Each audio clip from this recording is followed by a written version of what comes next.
ఈరోజు దేవుని వాక్యము యోహాను 8:12.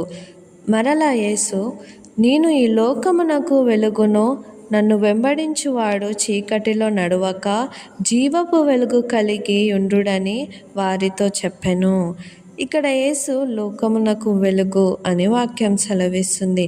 అందరూ చెప్తారు కదా, నేను జీసస్ ఫాలోవర్ని, I want to follow Jesus అని. కానీ యేసుక్రీస్తుని ఫాలో చేసేవారు ఏ విధంగా ఉండాలంటే చీకటిలో నడవక జీవపు వెలుగు కలిగి ఉండుడని. అంటే యేసుక్రీస్తు అనేది వెలుగు కదా, మరి ఆయన వెంబడిస్తున్నప్పుడు మనము వెలుగులో ఉండాలి అని అంటే ఈ లోక సంబంధమైన వాటి గురించి ఆలోచన కాకుండా, ఈ లోక సంబంధమైన వాటి కొరకు మనము దేవుని యొద్ద వేడుకోకుండా మనం ఆయన వెలుగులో ఉన్న వాటి కొరకు వెతుకుతూ ఆయనని వెంబడించాలి.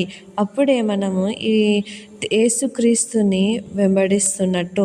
లేకపోతే నువ్వు భ్రమలోనే ఉంటావు, నేను వెంబడిస్తున్నా అని. కానీ నిజంగా నువ్వు వెంబడిస్తున్నట్లయితే నువ్వు చీకట్లో నడవక జీవపు వెలుగులో నువ్వు నడుస్తావు. దేవుడి వాక్యాన్ని దీవించునుగాక.